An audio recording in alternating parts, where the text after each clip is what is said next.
Good evening, everyone. Welcome to FGM eCast for your Wednesday night. We are back for another instalment of the ANZCAR Thunder Series at a track that goes both left and right tonight. So a little bit of a change up here as we are at Road America. I'm joined tonight by Carl with you. Carl, good evening again. Good evening, Stuart. Good evening, everybody out there. Yes, we are in Wisconsin, next to Elkhart Lake, of course, the famous Road America circuit, loved by some, not so much by others, and a few in-betweens as well with this track. Yeah, it's going to be a difficult one. I've been watching the practice for a little while there. Just Gary Wellman getting out of shape out of turn 2. So it's going to be a challenge here in these vehicles, and we'll see who can do what. We've got Andrew Dyson in the server, expecting a strong showing from him tonight. Brenton Hobson currently fastest in practice, followed by Edward Foster. Hamish Gallagher currently sitting in third. Yeah, don't discount Hobson from this one. We know he's quick on road circuits. That's his background, so he's probably going to be pretty quick. He could give Dyson a bit of a run for his money tonight. Before we carry on, though, we'll just run through championship standings. We're still waiting for Knoxville Superspeedway to come up on Dan Lisa, so we are minus a round, so we've not counted every single round yet. But as it stands, Hamish Gallagher is in the lead with 245 points. Ruben Phelps is 19 points behind in second. Third is Brenton West, 37 points down. Norman Clark, fourth, 52 off the lead. 60 points off the lead is Josh Micklemore. Sixth place is Kate Donnelly, 61 points down. 66 points down in seventh is Troy Davidson. Brenton Hobson is in eighth with 71 points off the lead. 74 points off the lead is Matt Hunter. And JCW Joshua Carroll in 10th, 75 off the lead. He's joined there in joint place with Jaden Russell. Nice and close there at the top. We've still got a few rounds to go as well, so over halfway through this series, and we've got a challenge for the drivers tonight, that is for sure. We've got around about 5 minutes to go here in practice, so I'm just going to quickly have a look here. After Road America, there are only 4 rounds to go to decide this series. We're at Atlanta next. We've got New Hampshire. And then followed by that one, we've got Auto Club. Carl, not familiar with that track, actually. Yeah, Auto Club Speedway in memory is now having to click in. I'll get back to you on that one for a second. Fontana, that's it. That's the one I knew. I know its old name. I always forget it's called Auto Club these days. Fontana, of course, the D-shaped oval over in California. So a fun speedway, a really, really interesting place. A bit different, of course. But Fontana Motor Speedway, a really cool place. A very, very tricky track, but that's going to give us a very fun finish towards the season's end. Yeah, and then we run out the thing with Watkins Glen. So it's, yeah, interesting 4 rounds to come. But focusing on tonight, of course, and seeing who might get this one home. We've got 18 runners on track. Not a bad sized field, actually, for a circuit race. This one would challenge a number of drivers. I think that's why we've seen them drop away a little tonight. And some of the guys using this for practice for the Cup, of course, which we are back with tomorrow night. It's a good way to get some practice runs in. Of course, very different cars. These are a little bit lighter. They're a little bit less power to them, a little bit less downforce, things like that. Of course, you don't get a huge amount of downforce in the Cup cars, but the amount is there. Of course, on a road circuit, you don't get the advantage of the oval circuit sort of downforce, so they're more similar because the Cup car has a bit more power, of course, even though it weighs a little bit more. You sort of get a similar feeling to it, so it's a good little shakedown round, and it gets you used to the track, most importantly. 23 laps around here tonight, of course, no caution periods, being a circuit race, so we will see probably definitely one stop here for the drivers. We'll just quickly check the weather, given where we're located. 41, that's going to add to the challenge as well, so nice warm track temperature here to add to everybody's woes, and a little bit of time management is going to play its place here as well for those who get away too quick. Of course, these cars are not famous for having the best brakes in the world, so yeah, it's going to be interesting to see who manages to get around here cleanly ahead of anything else. Yeah, you might see some drivers holding out a shopping bag out the window just to help with the braking force of these cars. They would probably be more effective than the rear brakes on these things anyway. it is a very tricky track, of course. It is very easy to make mistakes here. Even in a GT car or, it's an open wheeler car, this track is demanding. When you're driving it in a NASCAR, in the Xfinity Series or the Cup Series, it is very demanding. It is very tricky, and it is a real test of skill. Yeah, most certainly. So we'll see how this one pans out when we get underway for qualifying. It'll be, imagine a 2-lap dash again here. But drivers will do very well to get around to, unless they've extended qualifying against our normal sort of 5-minute run. But they will get that in, and then we'll get into the race proper. On board here with Brenton Hobson at the moment. He 10-minute. Sorry, a 10-minute qualifying session tonight, because it is such a long track here, a 6.5-kilometre circuit, of course, here at Road America. So a little bit longer for qualifying, just because you need it to get around the place. Yeah, absolutely, but you wouldn't get around here 3 times in 5 minutes. Not a question at all when we're looking at a 2-minute 15 so far as the fastest lap from Brenton Hobson during practice. So definitely need that extra time. Yeah, it helps you just, if you make a mistake somewhere, which is very easy to do, but if you do make that mistake, then of course you can sort of get back and restart and hopefully get a lap working for you down the line. But tyre management's going to be important here. It's going to be important to look after those rear tyres a little bit to keep the car running smoothly tonight. As you can see, Andrew Dyson up ahead, just testing out the rear durability of those tyres at the moment. And losing the rear end there as they have turned to chewing gum and getting a big smack from Brenton Hobson. So that's going to hurt him for this practice lap. Yeah, I'm not sure how they would have enjoyed that much, but too much there that Dyson could do. Just doing a real big tank slapper for us right on time, as we're talking about tyre management as well. So it's going to be an interesting one to see how many we've got surviving at the end of this as well, of course. But we've got practice just about finishing up here, and we'll get straight into qualifying. So interesting addition to the calendar. Of course, the iRacing official NASCAR E-Series running here today as well. They ran that event this morning at around about 11 o'clock local time. So we are following closely along with the real life calendar, of course, as well. So tonight here, we might pop a little bit of pressure on here. Let's have a look at a driver that we've not jumped on board with before. Let's jump on board with Christopher Finlay. I don't think we've done any laps on board with Finlay, so we'll jump on board with him tonight for our run around this circuit. In fact, we might just leave him there. We'll get him through the warm-up lap. We'll have a look at see if there's any interesting different strategies here. Around about 6 minutes is all they're going to need. Just on 7 minutes is all they're going to need, so I should say, to do the out lap plus the 2 qualifying laps. And at this stage, Pariana Stacker still in pit lane, along with Dylan, Hunter, Tompkins, Raymond, Mickelmore and Phelps. They may be just waiting a little bit just to see what sort of pace gets set here. Of course, they could be deciding to start from the back of the grid as well. So we'll just wait in here until Finlay gets around, and then we'll jump on board with him. And Carl, you got the track map loaded in your mind to take us through the corners? As always, I'm ready to go. Just watching, actually, Hobson and Dyson on their outlap at the moment. They are taking it so very easily, very gently around the corners, not putting too much heat into the rear tyres. They're just lifting off as they go through there. Christopher Finlay as well is actually doing a very similar thing. He's just easing it around. So all the drivers are very much taking a Formula One style outlap for this qualifying session, not putting too much heat into the tyres. And just keeping them fresh for that fast lap. I think we'll see probably just the single lap qualifying out of most people, although you do get that second lap if you need to use it. Yeah, I guess if you make a mistake early in the lap, you can pull out, just trundle around again, and then get on the gas and see if you can make something out of that third opportunity, or second opportunity, third lap around. So we'll just see who does what.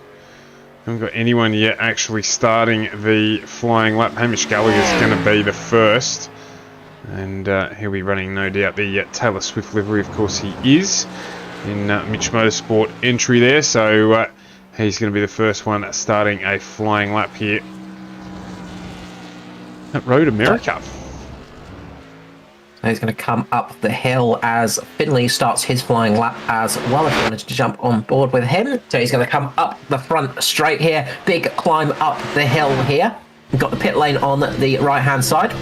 Really important to make sure you get that pit lane entry right. It's a tricky pit lane and you can make a mistake. You see pit exit is quite critical here as well. First corner, right-hander. Very, very tricky corner. Going to break down, drop down to about second gear, get onto the curbs. You can take a little bit of runoff there. Don't want to take too much because track limits can catch you out. Down towards turn number 3. There is a little turn between that little straight there, technically. But turn number 3, again, very, very sort of similar right-hander to turn number 1. Down the sweep we come, and we're going to hit turn 4 just as we go underneath the bridge there. On our way towards turn 5. This is a crucial corner, downhill, very tricky left-hander, a lot of braking involved here. Easy to snatch a brake, get in here. You want to get the apex just right here. You can take a lot of runoff. You can use that bit of concrete on the outside to that advantage. Underneath the Corvette bridge, up into turn 6, uphill braking zone, very easy to snag a brake here. Through this corner we go into turn 7, a bit of a faster sweeping right hand. You can take a bit more speed, dab of the brakes in these Xfinity cars. Down towards turn number 8. A left-hander can catch you out because it tightens on the exit.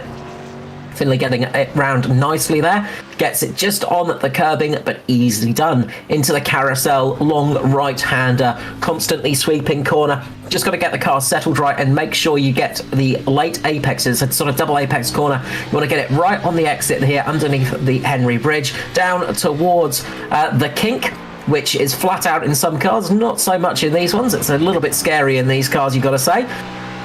On towards Kettle Bottom, so we go through turns 11 and 11A with a good old American track naming. Canada corners next, turn number 12. The turn that's closest to Canada. Right-hander, a lot of runoff you can use. Go on to the outside curb, get a good run off here. Up towards turn 13, a very quick left-hander, easy to run wide as Finley does right there, goes across the grass. Does not get that corner exactly as he would want it. Coming up to turn 14, the final corner, long right-hander. You can see him just getting that rear loose. Those rear tyres already dropped off at this stage of the lap. I think this one will probably not be counted, unfortunately for him, because it looked like he did run a bit wide. So he's going to have to go again to get a qualifying lap in. Yeah, unfortunately for him. Brenton Hobson getting in a lap 2 minute 14.07 with Andrew Dyson dropping in a 2 minute 14.10. So those two incredibly fast at the front there. Next lap around is a 2:16. Just on board here with Ed Foster. He's about to head across the line. He was fast during practice as well. And how's he going to fare? Jumps up here with a 2:16.67. So at the moment there's 2 seconds difference, if you don't mind. 2.5 seconds difference between Hobson Dyson and teammates Carol Walden and Foster in the Natari Autosports entries, who set almost an identical time, in fact. So there's a little bit of a gap there, but and then we've got a whole bunch of drivers in the 17. So a little bit of work to do for the balance of the field if they're going to do anything with Dyson. He's pulled the pen. He's happy with his lap. Brenton Hobson looks like he's still out there, but he doesn't necessarily, I don't think, need to do much more. Not sure if anyone else is going to trouble the scorers here. Now, the question is, can he actually do more as Hobson loses the rear end? Those rear tyres are just boiling up. So that is quite, those tyres just going there. So that is painful sometimes. And that can really, as I say, that second lap can really cost you out. A lot of drivers actually getting caught out with track limits. So Hamish Gallagher, one of those drivers, getting caught out with that one. We saw he was the first to cross the line to start the flying lap. He's actually not set a lap time at the moment. Josh Micklemore is currently on his second lap, I believe. So he's just trying to get a lap on the board at the moment. And this is the tricky thing, is you've sort of got to get the actual lap time in at the moment, as well as I think with just Troy Davidson we're with just here as well. He's managed to get a lap in, so that's put him ahead of Gary Wellman and Norman Clark, but a few drivers a bit further back, if they can manage to get a lap in, they'll get there. They'll secure their starting position as a little bit higher up than they would if they don't get a flying lap in effectively. Yeah, most definitely just get that banker lap in. It's going to be pretty tight in the pack, I think. So It's good if you can just get that little advantage. Scott Griffith gets in a qualifying lap there at 2:18.76. We've got Noddy Tompkins still out on track. Josh Mickelmore will jump on board with Josh now. Still got a little bit of time left. Yeah, he almost ran across and did the same as we saw Finlay there, just running wide into turn number 13. He managed to save the car though, so I think he's going to get this lap across the line. Might not be the fastest lap out there, but he should get it hopefully counted. Don't think he made track limits on that one. We'll soon find out. And not popping up on my screen, so maybe he'd go past track limits on that one. Yeah, I think he might have just gone past, and now he certainly has. So qualifying over for Mickelmore. Noddy Tompkins the last one out on track, so we'll let him fill the screens for a little bit. See if he can get in that banking lap. I've already had it off track, and if he hadn't, he has now. So it's going to be a bit of a struggle out there, I think, for everyone tonight. So might be the way car to get a result here is to just set your lap time at a pretty conservative pace and just see where you end up at the end of the night. I think that's going to be the goal. If I was driving out there tonight, I would just be looking at consistency and keeping the car on track rather than going fast, because I think you can gain a lot of positions by just keeping the car in the bounds of the circuit and making it to the end of the race. I think we're going to get quite a few people having accidents tonight as well, because it is quite tricky out there. Not so much from connecting with each other, more so just from running wide. And the walls here at Elkhart Lake Road America, they can be quite close, as you see as we go through Thunder Valley up towards Canada Corner here. The concrete barriers are very close to you, and it's very easy to make contact with them. Very easy if you make a mistake coming in here to hit those tyres and absolutely wreck your car. So we might see a couple of people get caught out with that. So it's going to be interesting to see how they go through this night and who is going to use a little bit of discretion in their driving rather than going at it full pelt and seeing how fast they can go. Yeah, certainly is the strategy I'd be in encouraging anyone to take as well. But once that red mist comes down, it's every chance that the drivers are going to just do what they want to do and see how far they can get. So a qualifying session is just about to come to an end. We'll take you through the grid once it does, and it's going to be a battle at the front between Dyson and Hobson, you'd think, and then a run for the minor places. So let's see who can get those done as qualifying comes to a conclusion. So we'll bring the grid up on the screen. It's a 24-lap race here tonight, so expected race time around about 50 minutes or so. It is Brenton Hobson on pole, 2:14.073, a cracking lap there. Andrew Dyson just behind him. That is the front row. Then you've got 2.5 seconds back to Edward Foster and Joshua Carroll Walden, followed by Perry Anastakis and Cade Donnelly. We've then got Troy Davison, Gary Wellman, Norman Clark, Scott Griffiths off row 5, with Hamish Gallagher and Christopher Finlay off row 6. As we switch back a little further, it is Ruben Phelps and Josh Mickelmore off 7, with Matty Raymond off 8, with Noddy Tompkins next to him, Matty Hunter and Aaron Dillon rounding out the 18 starters for this race this evening. We will have a full lap, warm-up lap here for the drivers. So they'll get around here, get one observation lap in to put as much heat into those tyres as they see fit. And then it will be green. The pace car will peel off, and then they'll head up the hill for the first of 24 laps here at Road America. Yeah, that's going to be the big thing, is this pace lap effectively is usually you do it to warm up your tyres, warm up your brakes, get everything nice and toasty. Right now you want to do it and try and keep everything as cool and calm as possible. You don't want to really get those tyres heated up. So the two Natari teammates locking out the second row there, you can sort of see. And then we've got the Sim boys just a little bit behind them, Perry Anastakis just blocking that group out at the moment. Not probably going to see too many people doing a burnout at the start. Sometimes you see people just absolutely dropping the hammer on the start finish line just to get some heat into the tyres. Sometimes on some of the smaller circuits you do that just to try and get those rears a little bit more grippy, so you get a little bit more grip on that starting procedure. But being that tyre temperature is definitely a struggle tonight, I think we're going to see a lot of drivers just ease it around, just nurse the car. A few of them might hold the brakes a little bit towards the end of the lap just to get a little bit of temperature through all 4 of the tyres and a little bit into the brakes. But I think keeping everything cooler is going to be the key advantage tonight. Yeah, most definitely. So, said track temperatures into the 40s. So, very, very warm at Road America for this round of the ANZCAR Thunder Series. In the Xfinity cars, some love them, some hate them. There's been plenty of drivers talk about them in the Discord, saying that they've enjoyed getting back into the Xfinity cars because they're a bit more of a driver's car, a bit more muscling to get them around the track than the trucks or the cup cars. But at the end of the day, they say they're all different, which they of course are. But yeah, a lot of drivers enjoying getting back here, potentially Road America. The cause for the slightly smaller field tonight, just the challenge that it presents, maybe too much for some drivers. Yeah, a few drivers are just deciding to use this a bit of a drop round sort of thing, so you kind of understand it a little bit sometimes, but sometimes it's worth just heading out there just in case something good happens. So you never know how things are going to go. You might see a lot of cars drop off and gain yourself a fair few positions that you didn't think you were going to get beforehand. Yeah, and certainly ahead of tomorrow night's race as well, as we know good practice for that event.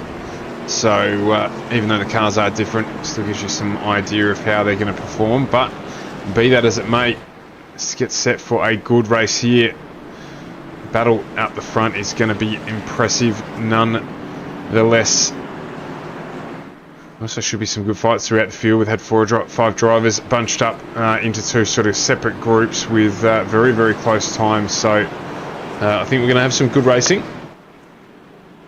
Yeah, the battle for the lead is going to be fascinating between Hobson and Dyson. Those two are going to be absolutely going for it. They set very similar qualifying times. They are 2 road racing specialists, and they have been getting their feet wet on the ovals and really settling themselves in as well. They have done some amazing jobs on the oval side of things and really progressing on the turning left bit. But when they turn right, they are very much at home. So it's going to be interesting to see how they go. Who's going to finish in P3, of course? Could we see Hobson and Dyson get contact with each other and take each other out? We could see that, of course. Lots of things can happen here, so you never know what's going to happen for a race. But I think we're going to get some interesting driving here, especially up the front. I think we're going to get some good racing for the lead, and I think that battle for P3 is going to be absolutely crucial. Yeah, absolutely. Between Foster, Carol Walden, Donnelly and Pariana Stakis all setting very similar qualifying times, but it is going to be now that the pace car will head around the final turn and we will make our way up the main straight here at Road America, and we're going to get this one underway. Pace car will peel off in a very peculiar manner, as it always does. Drive there, almost driving sideways, and we're at the control here of Brenton Hobson, and I believe Hobson has gone. They put the hammer down, so Hobson and Dyson in the drag race up the front straight here at Road America, and you can see there behind it Carol Walden and Foster doing the same thing. They got a good jump with the leaders on the brakes early to get these things turned in where they can side by side through turn 1, if you don't mind. Plenty of gap given, which is always good to see and expected of 2 races of such quality. But Dyson now just settling in behind Hobson, willing to take the second place position at the moment just to get through this first lap. It's a long way to go, 23 laps in these cars around here. So he'll know he's got the pace to keep up with Hobson at the moment.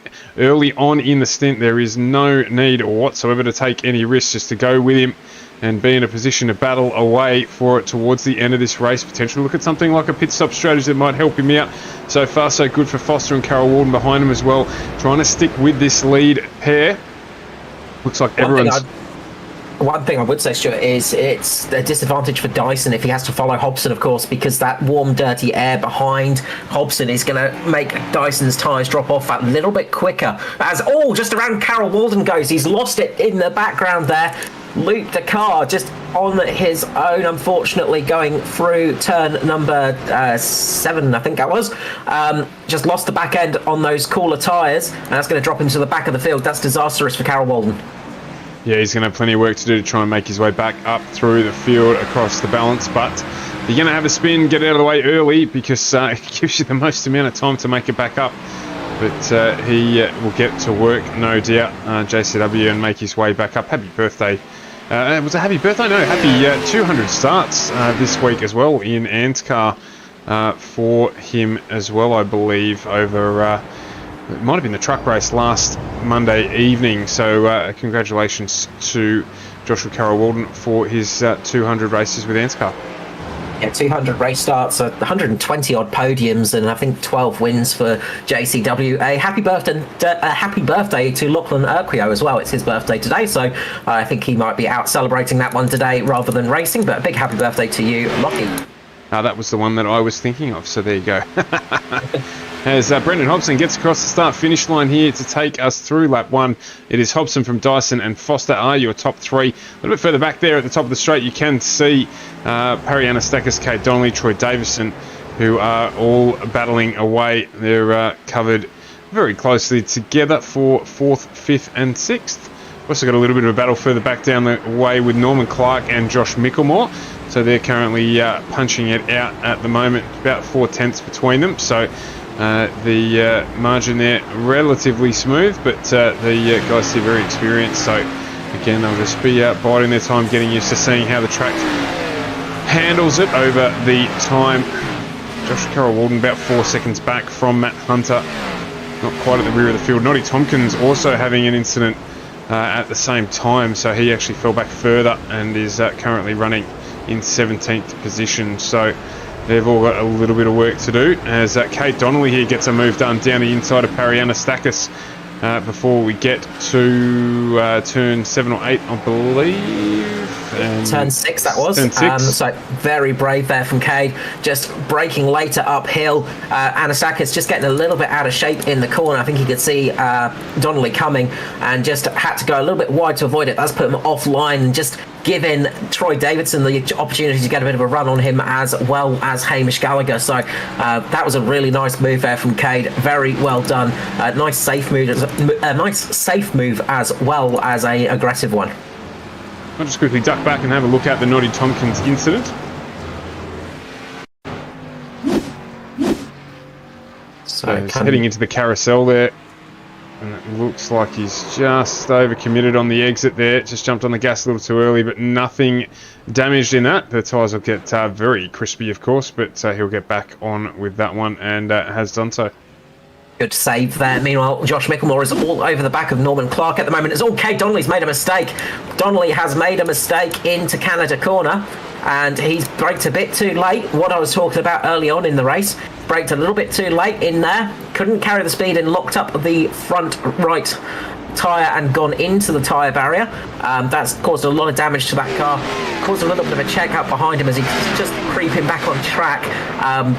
He did it in a safe way though, so not a problem there, but a few people just having to ease onto the brakes a little bit. It cost Ruben Phelps a little bit there, giving Matty Raymond the opportunity for a bit of a run.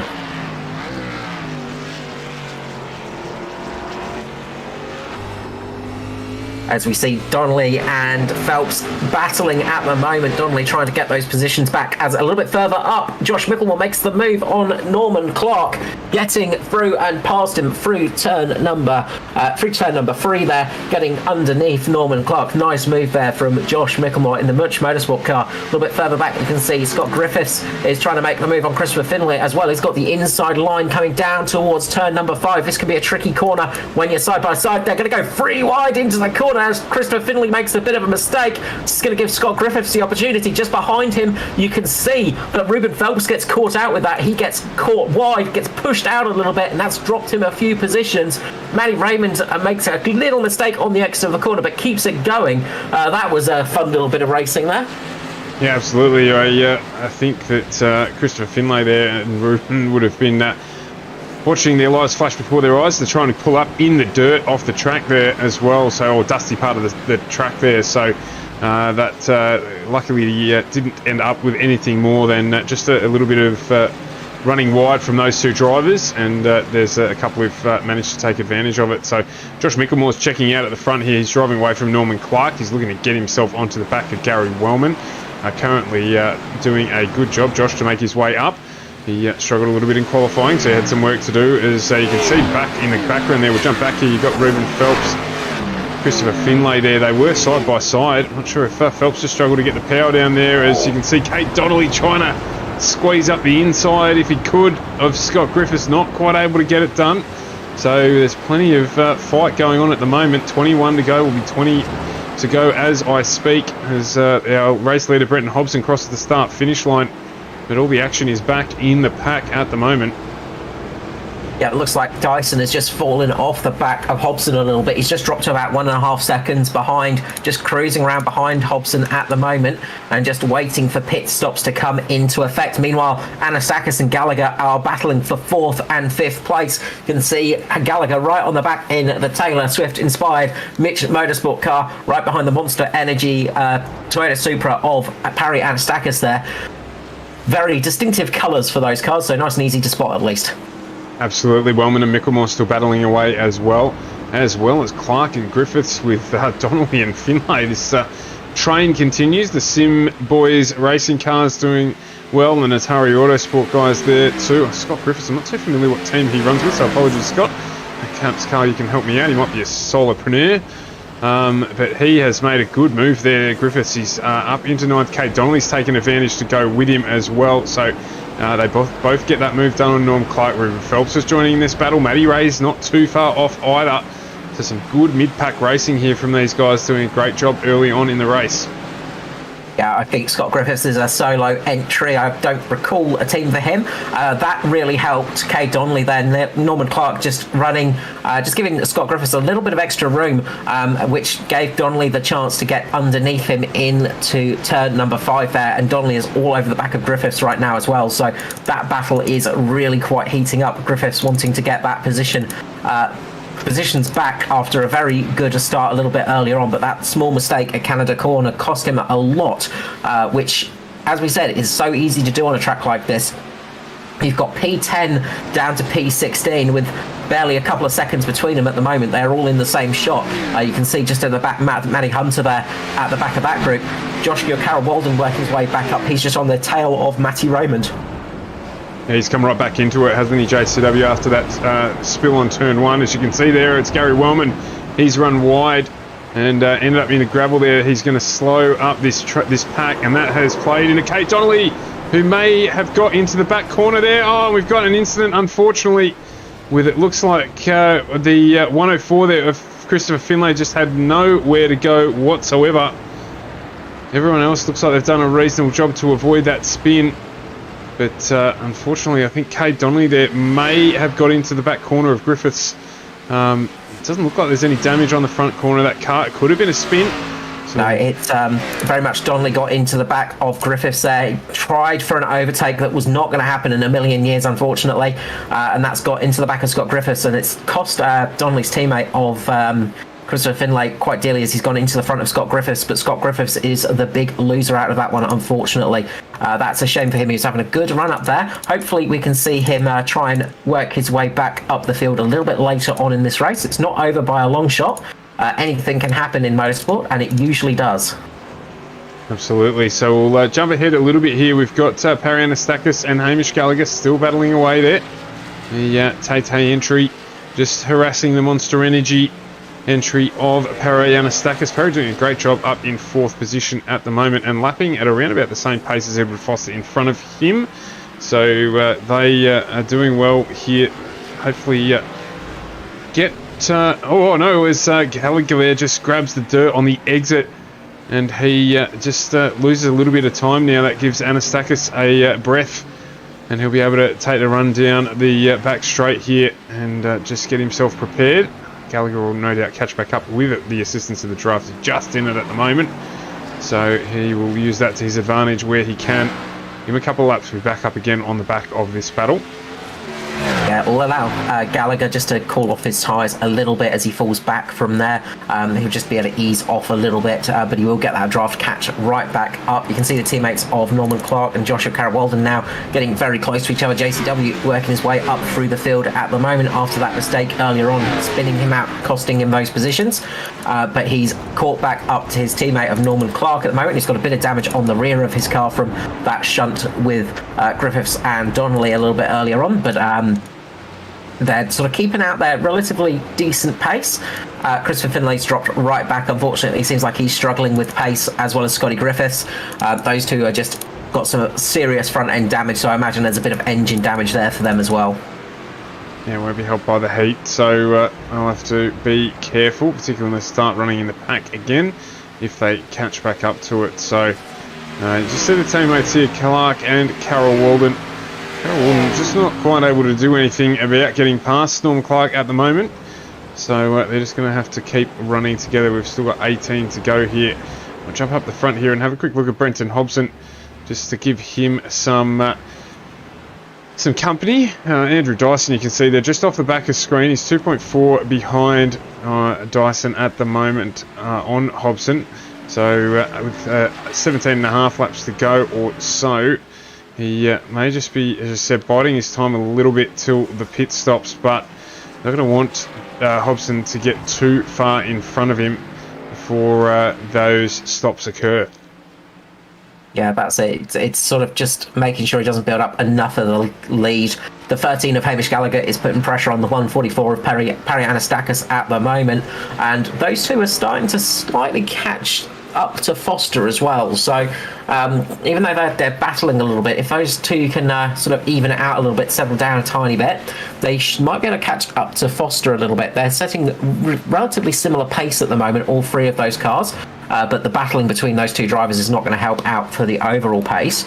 But they might be able to catch up to Foster sort of a little bit later in the stint. I'd say Gallagher looks to have some pace in him at the moment. He's the one that seems to be being slowed down a tiny bit by Anastakis, although Anastakis is doing a great job defending, and that's why he's a little bit slower at the moment. A little bit further down the field, JCW, Joshua Carroll Walden, has got past his teammate of Norman Clark. He's now chasing down Matty Raymond. Yeah, good thing about for JCW with that spin is the car's still in mint condition. There was no damage to it whatsoever, so he's still got a good condition car here. He's going to get fresh boots. He'll be back up with that lead pack by the time they get through the pit stops. We'll get into that pit window, so it's certainly not night over for the Natari Autosports 35 entry. He is making good pace here, running in 2:19s at the moment, so around about the pace of all of those cars in front of him up to 6th position. So keep watching that. Been a move for position. Hamish Gallagher has made the move on Anastakis. Anastakis tries to get back past Gallagher. They are going to be braking late. Anastakis just going to watch for that braking point there. Gets very, very close to the back of Hamish Gallagher, but Gallagher has managed to make the move on Anastakis. Get through into turn number 1. A brave move from Hamish Gallagher. He got the inside line and just was the last of the late breakers.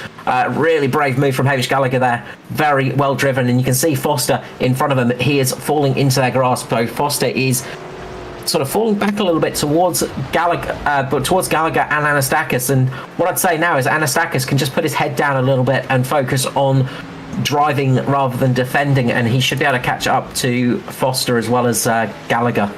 Yeah, I'm not sure if there was a... you might want to go back and have a look, Carl, because I reckon there is. Ed Foster there has made a mistake on that last lap. His last lap around a 2:21.84, and he lost about 2.5 seconds to Gallagher and Anastakis. The gap was pretty steady at around about 5 seconds between them, with Ed sitting in those 18.5s, 18.6s around that same pace. So something's happened to him on that last lap around to close that gap down. Yeah, the answer to that was in Canada corner. He just braked a little bit too late, just got on the dirt and could not get the car turned in. And that was that. He just got the car a little bit sideways, managed to keep it in the right direction, but it lost him some speed. The other thing that does, of course, is it heats up those tyres a little bit as well. We'll see how he responds with that extra heat in the tyres. Gallagher here in the ascendancy. He's trying to close that gap down as Noddy Tompkins jumps into pit lane. And I think that may be because he might have had a solo... Yeah, a bit of damage on the front of that car. Just seeing if I can find out what happened there. He had a bit of a moment through Thunder Valley, just going through the kink. He just did not lift off quite enough, I think. No, put the power on a bit too early in the kink and just caught the front end of that car and got some damage. So Tompkins in the pit lane just to get some repairs done, get that car patched up, and then get back out on track and keep it cycling, of course. Yeah, absolutely not a bad thing to do, even just for some experience out on track in these cars. As I can see here, I think Joshua Carroll-Walden's closed up right on the back of Matty Raymond as well. He has. There's another battle as well. Norman Clark and Ruben Phelps. Ruben Phelps looking very chasey down the straight at the moment. Is Phelps going to do a late braking manoeuvre? He makes a look for it. Not close enough. Norman knows that one. He's looked up in his mirror and has gone, yep, not a chance you're going to break in time. Kept on his line. Not even gone to defend. Kept that car in front at the moment. But up ahead, you can see Wellman, Raymond and Carroll-Walden at the moment are going to be having a good little battle between those guys. So that's going to be an interesting fight to pan out. We've got two good battles shaping up on track at the moment with those 5 drivers. Yeah, we can't keep too far adrift of Edward Foster, as well as Hamish Gallagher is closing up on him, and Christopher Finlay, Matty Raymond, this has been getting closer as well. So with the damage that Finlay got there, Matty Hunter will be looking to try and catch up onto the back of him and potentially make a move for position. Yeah, they've been battling it out a little bit through the race. Finlay managed to get past Matty Hunter a little bit before. Matty Hunter's got a little bit of damage on the front of that car as well, so I think he just took a little bit of a tumble and got a little bit of damage. I was just watching Andrew Dyson circulate. He's dropped down to 2.5 seconds now from Brenton Hobson, so not able to keep that 1.5 second gap close, but he's still setting relatively consistent lap times. Last time round, Andrew Dyson was the fastest man out on track. Is he going to start putting the pressure on now? We'll soon find out as he's going to cross the line again. Will Hobson be able to answer that fast lap from Dyson, or will Dyson once again be faster this time round? And Hobson sets the fastest lap this time round. 10th of a second between those two. They are trading fast laps at the moment, playing with each other. You say you shouldn't play with your food, but those two are doing a great job. Meanwhile, Gary Wellman has got Matty Raymond all over the back of him at the moment. He's having to defend hard against Matty Raymond with Joshua Carroll-Walden in the mix as well. It's a freeway battle for P9, 10 and 11. Yeah, I do wonder if there's a little bit of strategy to Dyson here. He might be 2.5 seconds behind, but his lap times are almost identical. Fastest lap almost identical to Hobson, and certainly the lap after lap very, very close indeed. So I just wonder if there's a little bit of strategy involved here. The gap is only 2.5 seconds, but it's very stable. So we'll see how that one plays out as we get through the stops. Yeah, a little bit further back, Ruben Phelps has made a move on Norman Clark, but Joshua Carroll-Walden's going to put the move on to Matty Raymond. He gets down underneath him into turn number 3, and Joshua Carroll-Walden moves up into P10. He's got to chase down Gary Wellman now. Yeah, Wellman got a bit of a run out of that move there. He's just widened that gap substantially to just on 1.5 seconds. So it was the benefit of the pass there. But it hasn't taken long for Walden to close that gap down. So we'll keep an eye on this for a moment. I don't think it'll be too long before we see Carroll-Walden. Oh, it's Carroll-Walden's gone off. He has gone off and given him the complete commentator's curse. Matty Raymond's taken off in front of him. And now it's Matty Ray who's going to have to head off down the road to try and chase down Gary Wellman again. JCW has to do it all over again now. He has to make those positions back up again, up into turn number 6. He's just lost the rear end, got a big snap, big tank slapper there, just carrying a little bit too much speed up into that corner, and that cost JCW. Drop back to P13 right there. So that is not how JCW would want to celebrate the 201st ANZCAR appearance, but as we say, it's a grueling track and it's so easy to make mistakes here. It just takes a momentary lap of concentration and all of a sudden you're going to have a big moment, as Gary Wellman's got Matty Raymond all over the back of him right now. Matty Ray looking a little bit racy on Gary Wellman. Wellman tries to defend into Canada corner. He's going to go wide. Raymond's going to get the inside here. This is going to be very tricky. Oh, Wellman really cuts across the front of Raymond there, but not much you can do in that situation because the way the track turns around from that part of the track. So Wellman had to cut across the nose of Matty Raymond. Matty Raymond's going to get a good run up the hill here, up the start finish straight. You're going to see the power of that little bit of drafting. Raymond's going to get a good run up here. He's going to have the inside line to turn number 1 and should be able to make this move on Wellman. You can see him there, he's just pulling away down the inside. Wellman just struggling a little bit under brakes. and that allowed Matty Ray just to move up and get the job done on him. He's going to keep battling here right the way down, but Raymond's going to move across there and close out that change of position. That is for position 9, and a really good pass there from Matty Ray. Yeah, nice battle there from those guys. And watch out a little bit for Wellman as they come down to turn number 5. He's going to have the option. He might, if he can get the inside line, he could try for a really late dive on Matty Raymond. Honestly, I think Wellman's just going to sort of hold position. You see, he goes for the opposite end. He goes a little bit wide to try and get a better drive out the corner, but doesn't really attack too much. Car he's got to watch out for now is Ruben Phelps, who's coming up to close on him. So there is a bit of a battle starting to heat up for those positions. Meanwhile, Kay Donnelly has managed to get past Josh Micklemore. I think Josh Micklemore might have made a bit of a mistake somewhere in that one. I'm just going to have a bit of a look. No, Kay Donnelly got him down the sweep, down into turn number 5. So Kay Donnelly, another very late braking manoeuvre, very brave braking manoeuvre. We can see it here on the brakes, very late, pushes Micklemore just that little bit wide. Micklemore has to take a slightly offline position, gets a little bit on the dirt, and Donnelly manages to get that position back. Yeah, nice clean pass there from Cade. Awareness from Micklemore as well. It's nothing worse than turning in or fighting a little bit too hard. There's plenty of laps to go here. So the 40 of Cade Donnelly now. He's got to chase down Troy Davison. Just went across the screen there in front of us. That gap there looks a lot closer than it is, around about 3 seconds. So Troy Davison got a little bit of time up his sleeve here. And lap time wise, going to be very, very similar. You would expect this time around. Last time around, Davison dropped in the 21s as Micklemore was in. Absolutely.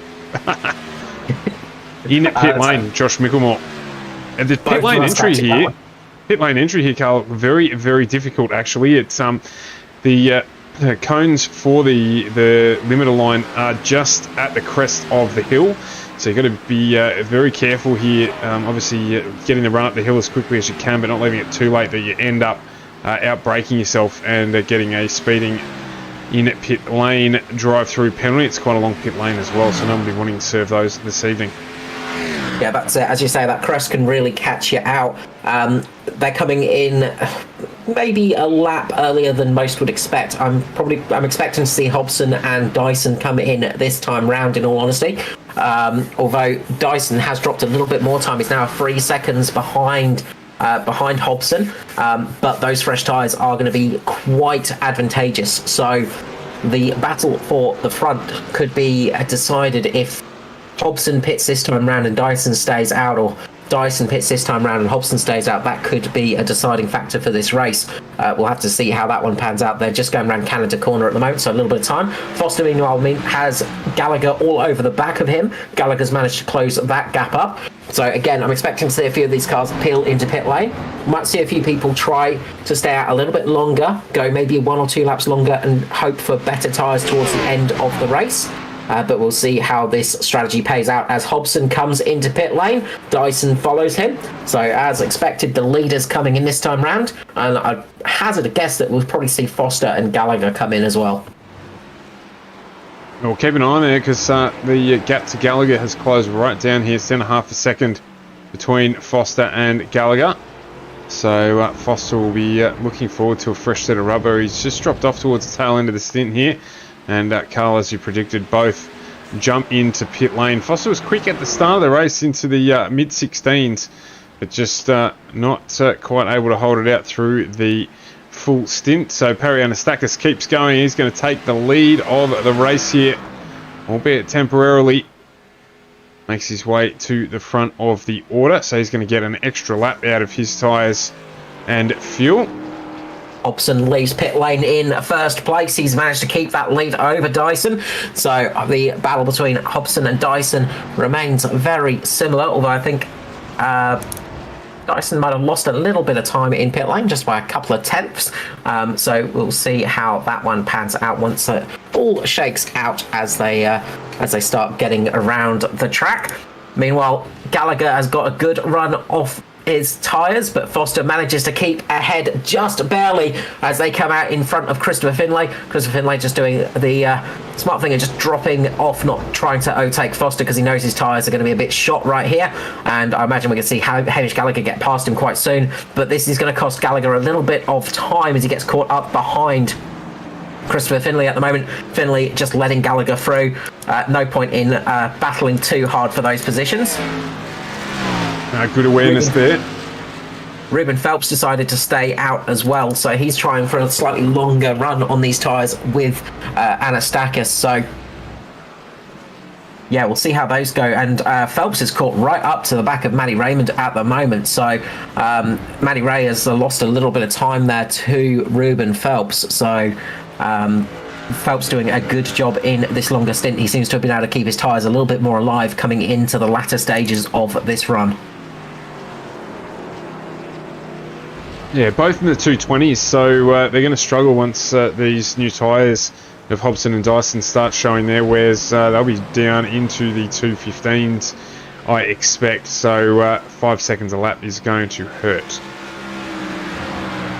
Yeah, that's it. It's they were so far back, they didn't even get past Hobson and Dyson on track, staying out and keeping out in that section. They managed to jump ahead of Foster and Gallagher, but I think they're just trying to play it for positions as Gallagher gets a big tank slapper coming through the kink. He manages to save it, but that was a big moment. That's going to cost him a little bit more time and damage those tyres a little bit for him as well, as Anastakis keeps it out for the moment. Anastakis keeping it out longer than the rest, so he's going to have fresher tyres towards the end of the race. So he's going to suffer a bit here for this stint. He's going to get a couple of points for leading the race, though, so he's going to get a bonus point for that, which is always nice. But he's going to pay for it a little bit later on in the stint. Will we see Ruben Phelps come in? Yes, we do. Did we see Matty Ray come in? Yes, we did. Interesting too, just to note there, some of the slightly longer pit stops for Cade Donnelly, Troy Davison and Norman Clark may be getting a little bit of damage repaired in those cars.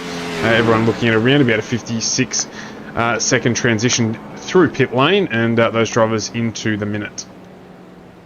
Yeah, I think there was a few little repairs done to those cars just because they did have some extra damage on them prior to the pit stop. Now we're going to see what Andrew Dyson can do with Hobson in front of him. He's got Anastakis between him at the moment. That's going to cost him a little bit of time. This is going to give Hobson the opportunity just to get a couple of extra milliseconds here and there. It's going to be very helpful. You can see there Dyson just going down the inside of Anastakis, just getting through without too much trouble. Fresh tyres do help an awful lot, but that will cost him a little bit of time.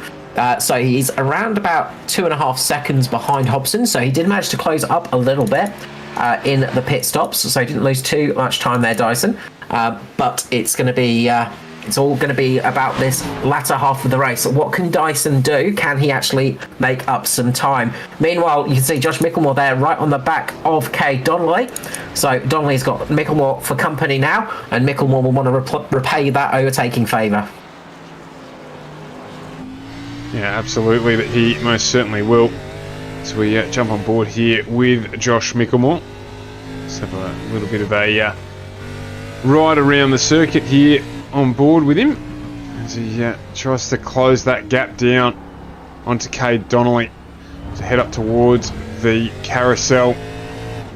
Just recently updated on iRacing as well, so with new signage there, you've got to be real patient here not to get on the gas too early, otherwise it pushes you well wide here, jumping out onto the grass, or you rotate the car as we saw earlier on. Try and get into the turn here nice and early so you can use the width of the track, as he's done beautifully there, Josh Micklemore.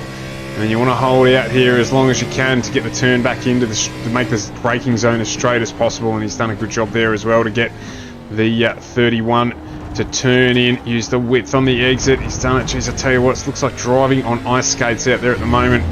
Just with a combination of the car and the track temperature, and you use as much as you can there before heading out to conclude the lap. So he's dropped a little bit of time there. Perry Anastakis, Christopher Finlay in the meanwhile into pit lane, and they will complete their stops.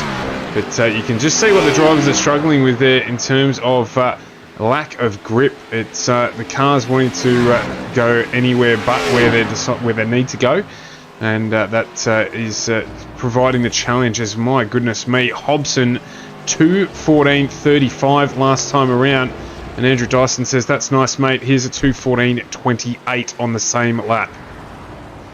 Yeah, I think they switched on the go button at the moment. I was about to say Anastakis is going to come out right in front of Donnelly and Micklemore here, just behind.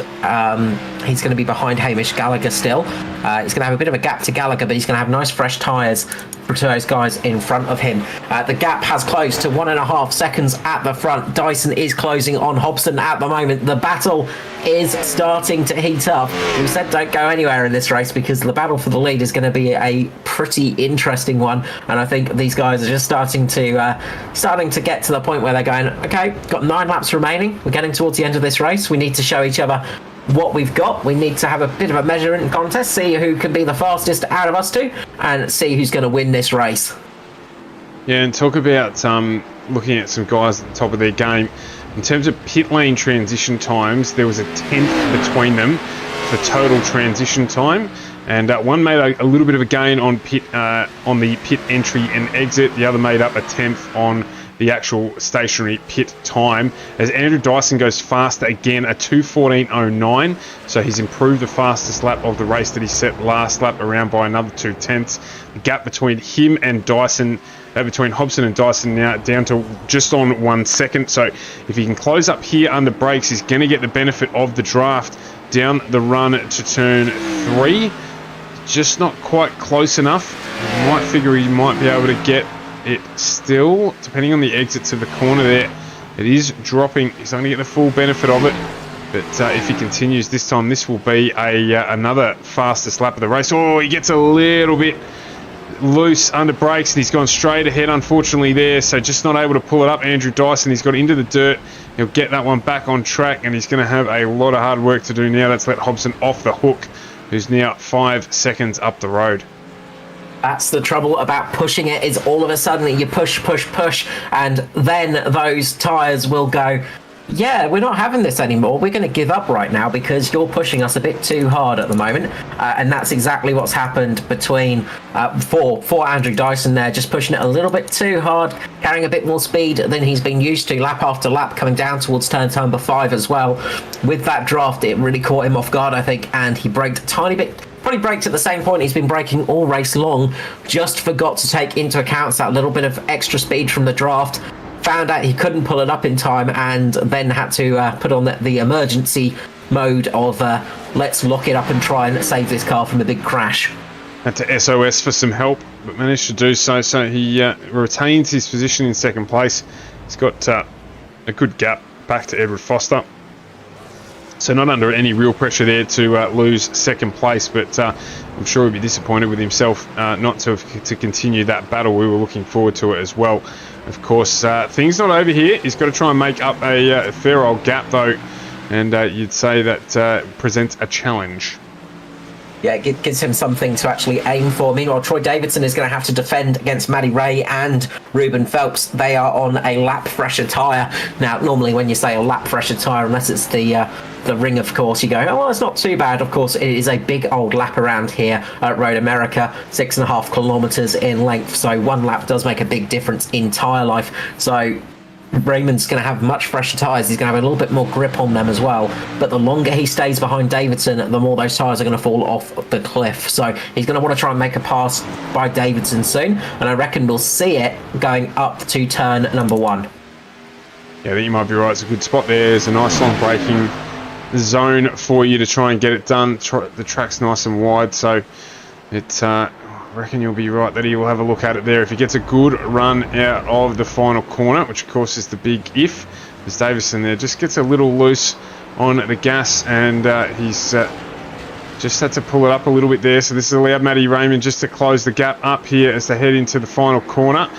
Can he get a good run out of here, or will Davison do the same thing? Davison's done well there. He's got a nice strong run out of that final corner. So Matty Ray will have to use the draft here. It means he's going to get the job done down into the braking zone, you would think, if at all. How's Davison going to handle it? Is he going to make it difficult for him? He's just positioned the car nicely, actually. It's going to make it hard for Matty Ray to try and get it done there. Of course, it does narrow his entry into the corner. So Matty Ray might be able to set him up here for turn 2. He's just positioned the car well again. Davison there, just to that right-hand side of the racing line. Just makes Matty question whether or not he can actually get down the inside there. And it's good driving from Davison to just hold Matty Ray out. He's going to get the draft again here as we head down towards turn 3. Or I guess it's 3A and 3B, depending upon what you're looking at. But as we head down into what we'd consider turn 3, Davison there just on the defensive again. Just making sure that Matty Ray can't even have a think about getting down underneath him. He's doing very well here, both drivers. As we head up over the crest, under the bridge, get the car stopped and turned in. It's very easy to get it wrong here and head wide. And there's no forgiveness out there. The track drops off as well into the dirt. Fast part of the track, one of the best bits of the track here. Generally flat out in most cars, not so much in the Xfinity cars. You break down, difficult braking zone, that one downhill as well. So you've got to get the car pulled up and then we head off onto the carousel. Very, very patient here. You've got to just wait and wait and wait and wait until the front of the car gets some grip. When it does get some grip, probably about there for the drivers, they get back on the gas here for the long run down through the straight. Now this will be where Matty Raymond will be thinking, how am I going to get this done? Can I get up close enough? I don't think he's going to be able to here to do anything about it. Obviously brake's not the strongest point of these Xfinity cars. He's done a good job to close it back up again. If you're thinking, Carl, I think you're right again. Lock up there. He's run wide. He's not gone out into the dirt. This could play into Matty Ray's favour. In fact, Matty Ray there looks like he might have locked up a little bit too. Maybe just spooked by Davison in front of him because the gap widened. So we get through this lap here. Davison strong into the last corner again. Gets on the gas nice and early.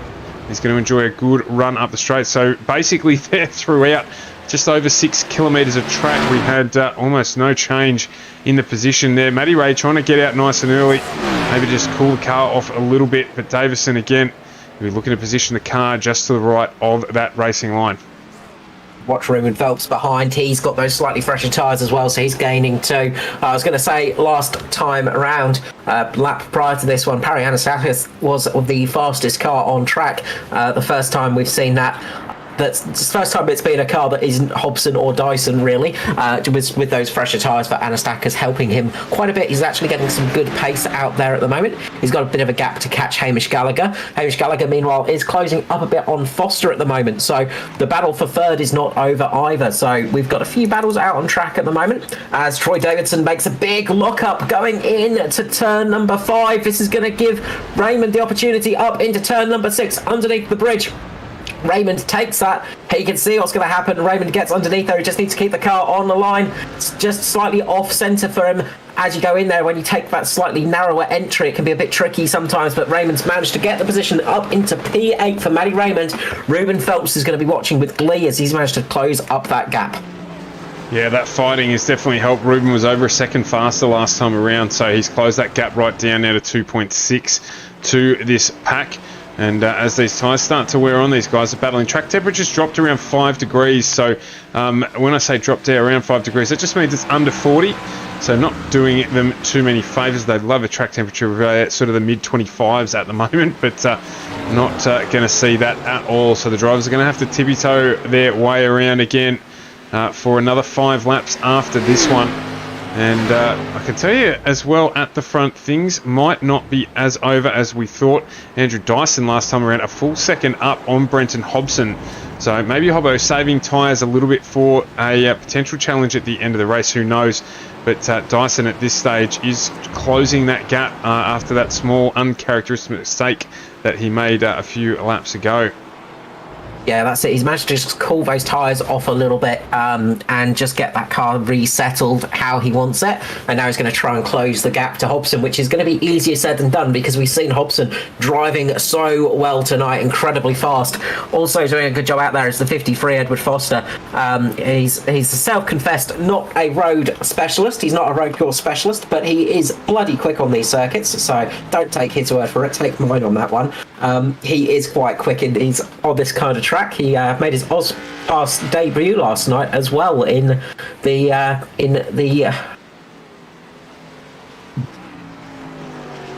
wildcard series last night. He ended up gaining, I think, 40 positions in the second race. No, 30 40, it was 40 positions in that second race after a little bit of misfortune in the first race, but a very adventurous night for Foster, but it will be interesting seeing him race a little bit in the GT3s this season as well on FGM eCast.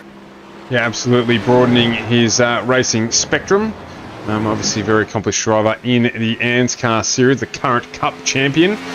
So he is well and truly versed with this, but doing a good job. It's generally not always a bad thing if you're not on the coverage much during an evening.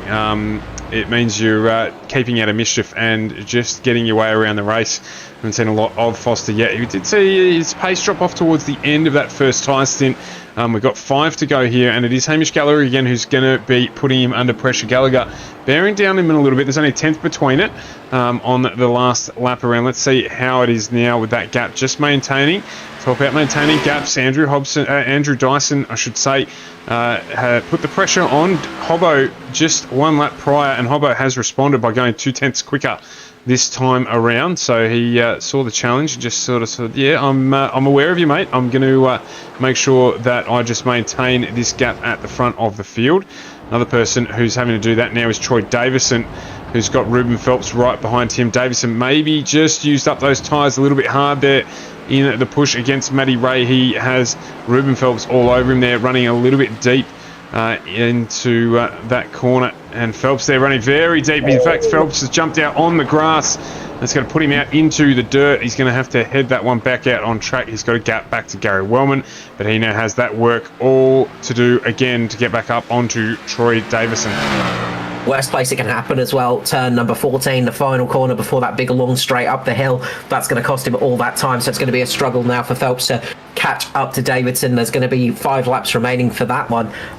Speaking of drivers that we've seen doing well in the GT3s, Dyson, of course, one of those drivers that does very well in GT3 cars. He is absolutely flogging it around at the moment, but he just can't find an answer for Hobson. And this is the kind of racing we wanted to see tonight. We were a little bit worried that Dyson might be able to run away a little bit with this one, because we've seen Dyson have some incredible speed in the past on the road circuits, of course taking out a couple of triple wins. The king of Kota, of course, Andrew Dyson, doing some great jobs, but Brenton Hobson at the moment is doing a fantastic job of just saying, nope, I'm here as well. Don't forget that I'm a road course specialist as well. I'm very good on these tracks. You might be a little bit quicker than me on a few laps, but I'm able to keep it consistent and keep it ahead of you. Hobson losing about 3 tenths that last time round, I think. No, Hobson a little bit quicker that last time round, getting 2 tenths on Dyson that last time round. So Hobson again just showing his speed, and what a great drive from Hobson tonight. He has just been absolutely on pace in the 54, and again another sterling performance for him. We've seen both of these drivers, Hobson and Dyson, improve on the ovals, which is a scary thought because they're quick on these road circuits. Getting them quick on an oval as well is just going to be so tough for the rest of the drivers in the ANZCAR series. It's the kind of competitiveness and new blood that we love to see in the series, giving us a little bit more excitement. Yeah, absolutely. Like a couple of drivers jumping in and getting it up to the front of the field quickly, particularly as we've spoken about before with the quality of some of the stalwarts of the series. We spoke just before about Edward Foster and the like. So a strength to strength here, and another potential victory on the cards for the 54 entry. He's doing well here in the Xfinity series, or the Thunder series I should say, in the Xfinity cars. So but it's not over yet. We've still got just on 3.5 laps to go in this event, and we do only have 4 rounds to come after this one. So this series very quickly coming to a close. 4 weeks to go after this, and we will be crowning a Thunder Series champion. Who will it be? At the moment, it's looking good for Hamish Gallagher. His closest competitor in the championship standings is Ruben Phelps, who's a little bit further down at the moment in 10th position. So this is exactly the kind of race Gallagher wants on a road course like this, getting a good solid finish, a good solid points finish, so that any drop rounds he can sort of make them work for him in that respect. Another driver doing a really good job out there tonight is Parianastakis. Started 5th is currently in 5th position, setting some good lap times though. He stayed out a little bit longer than some of the others. He has done an extra stop as well from some of the others. I think he had to stop a little bit earlier on in the race, so not exactly sure where that was. There might be an error on my system as well. Perry jumped in on lap 13. Yeah, he came in later than everybody else, but I'm wondering when he came. Apparently he came in for a second time, so not sure when that was. So I'll try and figure that out. Of course, timing screens can sometimes lie, but he's been doing an impressive job tonight, and another one of those drivers that's come into the series and done some impressive runs. ANZCAR's been doing some impressive results. Kay Donnelly as well, very good race in 6th position at the moment. We saw that big mistake, that big moment where he made contact as well, so that will be a blemish in the book, but he has recovered from that and worked his way back up to P6. When you look at it on paper, starting 6th, finishing 6th, doesn't tell the whole story, really. Josh Mickelmore down there in 7th. He started 14th, so really worked his way up the field. Josh, not one of the faster drivers on the road courses. Still faster than us mere mortals, though. When we say somebody's not fast on a track like this, boy, are they fast as... Oh, Matty Raymond just makes a big mistake coming onto the straight there, just as we're about to talk about him. But he manages to save that one. Matty Ray up from 15th position up into 8th position with a very clean-looking car, as is always the tradition for Mr. Sheen. Yeah, absolutely. Troy Davison just behind him, coming up across the crest as well. He's had a strong run tonight, but just battling very, very hard. I think he might have used up his tyres a little prematurely there. He stopped one lap earlier than Matty Ray, and that was seen. Ruben Phelps, he's had a pretty strong entry into Crank Esports Life. Of course, Phelps changing teams throughout the season. I think he did start with the Mark 1 team. Please correct me if I'm wrong. And then jumped across into running as a solo driver for a little while, a privateer, before being snapped up by Crank Esports after some very, very strong performances and consistent performances as well. And he did finish 5th in the trucks. He just grabbed the dirt there. I've put the commentator's curse all over him. And he has just clipped the wall there. Nothing too drastic in terms of damage, but he'll be frustrated with himself there, just jumping out into that dirt on the turn-in. Yeah, as often the case with commentators' curse, always strikes when you're talking about somebody on the TV comms when they're looking at them. But yeah, Ruben Phelps starting off with Mark 1, jumping to RP Motorsport, and I believe he streams on that as well. Another one of the drivers that has their own streaming available on Facebook and I think Twitch as well for Ruben. So if you ever want to see what it's like driving one of these cars, you can get a good look from those after the race. Sometimes it's quite fun to go back and have a little bit of a check out of some of their streams, because you get some interesting perspective changes when you look at it from their point of view. But doing a very good job and having a solid year, Ruben Phelps. He's been one of the very impressive newcomers to the series, and so much so that he's almost become a staple now. Yeah, absolutely. While we're going through that, the gap between Foster and Gallagher's dropped again. It's down under 2 seconds here as they get around on the second last lap of this race. So Hobson and Dyson, that battle there has spread. Dyson might have spent the tyre life there a little early on, so that gap's open up to around about 10 seconds at the front now. And Edward Foster and Hamish Gallagher. Question is, how close can Gallagher get? He needs to get within that draft region probably before the next lap around if he's going to make a challenge for P3 and topple Foster's night after he has been very strong right throughout and in position 3. As you can see there, the 53 Natari Autosport entry is as clean as a whistle, but so is Hamish Gallagher's entry for Mitch Motorsport, the number 13. So this will be on if he can close up the gap. Just lost a couple of tenths there on the approach to the carousel. Foster's got good drive out of that one. He'll be looking to make sure he maintains that gap. If he gets to this position next time around, that final lap board white flag comes up for Brenton Hobson. I reckon if he can get to that carousel with a good gap of over a second, he will close this one out and take home P3 for the Natari Autosports entry. Yeah, he'll be looking to do that. Speaking of Hobson and Dyson up front, they're just seeing who can go fast still. Hobson, that last time out, was a 2:17 dead. Andrew Dyson was a 2:17.1. Meanwhile, the rest of the field are in the sort of 2:20 sort of mark. So there is some serious difference in lap pace at the moment. So yes, different paces out there. As we say, Hamish Gallagher's made a bit of a mistake. Yeah, we've got a replay there. As I was on board and we were talking about Edward Foster, he grabbed the brake a little bit on the entry into that corner. Hamish Gallagher said, anything you can do, I can do better, and unfortunately ran wide. So that is all she wrote for Hamish Gallagher. He is going to finish P4 tonight, barring any sort of tragedy, of course. Yeah, don't speak too soon. Hamish Gallagher, though, is making 7 places up in this race. That makes 3 drivers gaining 7 positions. Himself, Josh Micklemore and Matty Raymond, all 3 of those drivers biggest gainers of the night. So good job from them. Brenton Hobson, meanwhile, is just going through the carousel for the final time tonight.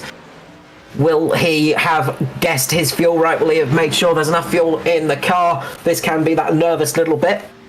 Now, we were talking about their stop times, of course, and Brenton Hobson was a tiny bit quicker in his pit stop by barely anything, but that sometimes can mean that they're just playing around with their fuel loads and taking a little bit less fuel than the other driver. Sometimes that can mean that you just misjudge it by quarter of a litre or something like that, barely anything, but it can sometimes cost you a little bit later in the race. Hobson, though, is giving it plenty of beans, still trying to make sure he can go faster than Andrew Dyson on this lap. He's making his way to the final corner now, coming through for the final time tonight, and he's going to just have to run up the hill now to take the win here at Road America for the Thunder Series here on FGM eCast.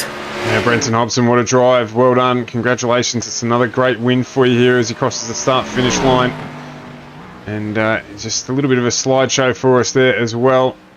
Heading through that final lap, Andrew Dyson, he's going to bring it home in 2nd place. We'll just jump back to him as he heads up the hill and across the start-finish line. And then jumping into 3rd place. Barring anything, it will be the 53 of Edward Foster. I think he'll be happy with a 3rd position here as well. Will Foster. Hamish Gallagher looks like he's going to finish in 4th. Ariana Stakis probably likely to finish in 5th at the moment as well. As there is a change of position a little bit further back the pack. We'll just wait on board here with Edward Foster as he crosses the start-finish line. I'm going to jump right back to 11th and 12th, where we've got a good battle between Scott Griffiths and Christopher Finlay. Looks like that's about to finish out as well. So let's have a quick look here. Those 2 heavily damaged cars, damaged earlier on, ended up nose to tail in an earlier incident in the race with when Scott Griffiths was running up as high as 6th or 7th position. And unfortunately, Christopher Finlay not able to go anywhere when he came through to that with the stationary number 5 on the track facing the wrong direction. These 2 here battling it out for 11th and 12th position. There's just 2 tenths between them as they head down the final time, down the back straight. He's going to have to hold in there. That'll take them some of them turn off the nose of the 104 of Finlay. With him being that close, he's managed to get it turned in. Head down here. They've got to get the braking right here. I've seen 2 cars already run off here. Foster locked a brake, and that was followed by Hamish Gallagher as we've got a dive down the inside here by Finlay. Can he pull it up? He's managed to pull it up as well. Plenty of racing room given by the 5 of Scott Griffith. They're neck and neck here as we head through the last few corners of the last lap of this race. Who's going to manage to close it out? Griffiths with good driving there, manages to keep the line. And we've got Finlay here down the inside. Is he going to get it pulled up? It's going to be a drag race up to the start-finish line here. Can you believe it? This is for 11th and 12th position. They're going to go neck and neck as we head up through the crest. Who's going to get the better drive? It's going to even out here as we head across the start-finish line. And it is Scott Griffiths who manages to get it by 9/100ths of a second for 11th and 12th position, if you don't mind. Of course, those 2 making nose-to-nose contact when Griffiths got caught out with Kay Donnelly. But what a finish by those 2. Great driving from Griffiths and Finlay there, side by side through most of the end of that lap, from Canada corner all the way to the start-finish line. That was some fantastic driving there. Brilliant result there. Ruben Phelps almost caught Troy Davidson in front of him as well. He was right on the back of Davidson, really trying to make the move, but just didn't have enough. He needed about an extra quarter of a lap to make that move happen. But coming up the hill, coming up for a little bit of a nice photo shoot, maybe a little bit of a celebration. Brenton Hobson takes the win here at Road America. A dominant victory, you've got to say. Yeah, absolutely. Not getting the fastest lap of the race, though. That Andrew Dyson taking that home with a 14.09 when they were trading lap after lap to see who could get the fastest one out there. And it did turn out to be Dyson in the end. And a fantastic run from both of them. But yeah, Hobson just too strong there. That one mistake is all that was needed for Dyson to fall off the back of Hobson and take that pressure off that he was so busy applying. Of course, when that happened, the gap was plummeting down to under a second after the pit stops. And yeah, unfortunately for Dyson, that meant that Hobbo was able to run this one out, take nothing away from him. He drove superbly all night. Yeah, brilliant driving, and we saw some great racing throughout the field, which is exactly what we want to see. We had 18 cars out there tonight. We had 15 cars finish. Gary Wellman in the final position. Let's go through the finishing results. So Brenton Hobson takes the win, Andrew Dyson second, third for Edward Foster, fourth Hamish Gallagher, fifth for Anastakis, sixth for Donnelly, seventh for Micklemore, eighth for Raymond, ninth is Davidson, and 10th is Phelps. Griffiths manages to take home 11th by barely anything from Christopher Finlay. Matt Hunter finished 13th with Norman Clark 14th. 15th was Gary Wellman. Noddy Tompkins was out a little bit earlier on, had some damage. We saw Joshua Carroll-Walden having a couple of incidents, unfortunately. That dropped him out of the race, and Aaron Dillon don't think he took the start, so he dropped out a little bit earlier on from that one. We've dragged our podium into the booth here, so we'll do the usual. Start with you, Ed Foster. A good, consistent run for you tonight, and probably happy to bring home third. Yes and no. I mean, I'm happy to bring home third, but it wasn't a good, consistent run. I drove absolutely terribly. I think it's the best result I've had for the worst performance ever. So, yeah, I'm happy with the result, put it that way. You're always a hard critic on yourself at circuit racing, Ed, but you always seem to manage to get yourself up to the front. What is it tonight that you weren't happy with? Well, I ran off the track a couple of times for a start, constantly locking the rears under brakes, nearly coming off all the time. I reckon I nearly spun off about 7 times, and just wound up having to work harder for it than I probably needed to. Yeah, I felt like after qualifying that it was fairly clear what the pecking order was. Obviously, these two guys here were going to be in a different league and they were going to take off, and I was relatively happy with where I was at as far as defending from the guys behind, and the start of the race sort of turned out that way. But as time went on and the tyres sort of wear off, I just didn't handle it real well, and made a couple of mistakes and sort of brought Gallagher back into the fight, and he even got up alongside me at one stage. So, yeah. Things to work on before tomorrow night, that's for sure. Rocky Carl, we need to get new pairs of glasses, mate, because I didn't see half of what Ed just spoke about there, but we did say that it didn't look like there was too much going on for him, so he didn't get too much airtime. But still a good solid finish in the end there, and a good point haul. Yeah, exactly right. I mean, I'm not really sure where I'm at in the points for this series at the moment. I know I did miss a race, but yeah, I mean, it's going to be... Yeah, I mean, it's solid enough. So, and as you mentioned there, good preparation for tomorrow night. So just quickly, Ed, thanks to the usual sponsors, please. Yeah, of course. So we've got AJ Insurance Services all over the Thunder car, which is really cool to have. But of course, we've also got FGME Cast, Bridgestone Select, Race Magazine, and 2 Fat Blokes as well. So yeah, great to have those on board, and hopefully I'll manage to bring home a win for them sooner rather than later. It's been a while. I'm sure it's coming, Ed, absolutely. And from our perspective, well driven, and congratulations on third tonight. Thank you. Head over to Andrew Dyson now. Dyso, fastest lap of the race, mate. A really good closing pace there, but just potentially caught out by the draft a little bit, and one mistake was all it took. Yeah, those fastest laps come at a price, funnily enough, in these cars, but... Yeah, that's kind of what happened. I was trying to go as hard as I could to kind of catch up to Hobbo there, and yeah, the draft might have caught me out a little bit, but it was probably more the dirt on the right-hand side. I just grabbed that, and then I had a bit of wheel hop as well towards the corner. So from that point onwards, the race was over. But yeah, up to there, it was great fun. You know, those battles don't look like much when you're watching them, but when you're kind of trading lap times and kind of work out where you can make up time or where someone's faster than you, or they're a lot of fun. So that was still a good race. The two of you look like you were basically talking on comms all night. Your pit lane transit times were a tenth apart.